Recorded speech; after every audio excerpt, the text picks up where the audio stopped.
Following the controversy surrounding the alleged adulteration of the famous Laddu Prasad at Andhra Pradesh's Tirupati Balaji temple, the effects are now being felt across the country.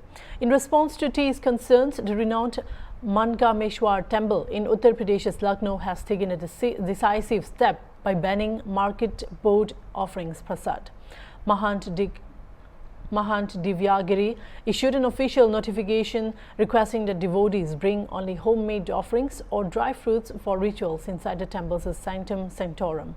As per the notification, devotees are now required to bring homemade offerings or dry fruits for ritual inside the temple's sanctum sanctorum. According to the temple authorities, this decision was taken up to ensure purity and sanctity in the offerings presented to the deity.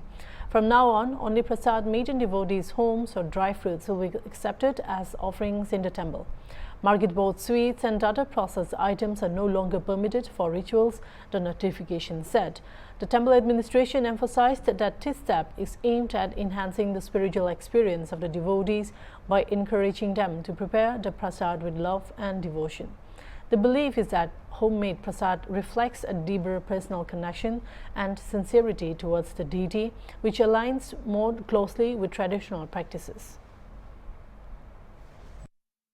Madhya Pradesh के तिरुपति मंदिर में मिले हुए मिलावटी प्रसाद के मामले को लेकर आज हम लोगों ने एक नई पहल करी है कि चूंकि मुझे लगता है कि हर खाद्य सामग्री में कहीं न कहीं किसी न किसी प्रकार की मिलावट अवश्य होती है और इस भ्रष्टाचार को निरंतर ही हम लोग जो कम करने की कोशिश करते हैं वो बढ़ता ही रहता है। आज एक अच्छी पहल हम लोगों ने ये करी है कि कोशिश करिए, अब देखिए कितना पालन ये लोग कर पाते हैं।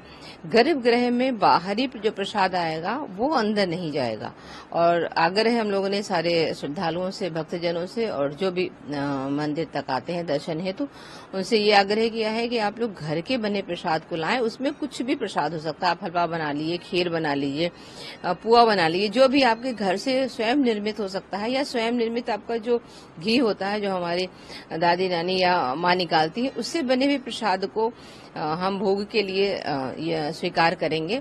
और जो अगर आप बाहर के लिए ला रहे हैं, चूंकि अभी इतना प्रचारित नहीं हो पाया है, व्यक्ति प्रथम बार या दुकानों पे भी बना प्रसाद पहले से भी होगा, तो उसको कोशिश ये कर रहे हैं कि गर्भगृह के जो मुख्य द्वार है उस पे ही उसको रोक रहे हैं और उनसे आग्रह कर रहे हैं कि इस प्रसाद को आप आज वापस ले जाएं। अन्य जब भी आपको दर्शन है तो मंदिर पधारें तो घर के प्रसाद को ले जाएं या फिर घर से नहीं बन पा रहा है तो आप सूखा मेवा कर सकते हैं, किसी प्रकार का ड्राई फ्रूट ले सकते हैं, फल ले सकते हैं, आप इसको चढ़ाएं, शुद्धता बनाए रखें।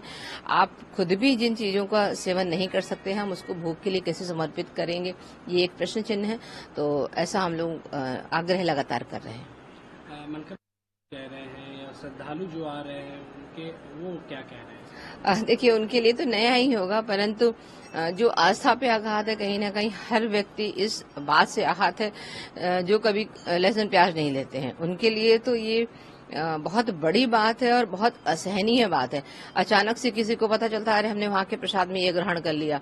अच्छा, अभी तक प्रसाद के रूप में जैसे ठंडाई है ये सब, हम तो स्टार्ट से ही इन सब चीजों के विरोध में थे और हम हमेशा कोशिश करते थे कि कोई नशीला पदार्थ मंदिर के प्रसाद के तौर पे न जाए। तो अभी तक तो हम खुद स्वयं ही यही सुनते थे कि किसी ने ठंडाई पी ली या भांग खा लिया तो उसको ये दिक्कत होगी, मगर कभी ये मस्तिष्क में ही नहीं आया कि प्रसाद के रूप में हम लोग मांसाहार को भी ग्रहण कर सकते हैं। ये आस्था पे इतना बड़ा आघात है कि शायद वो शब्दों में ना बयां हो।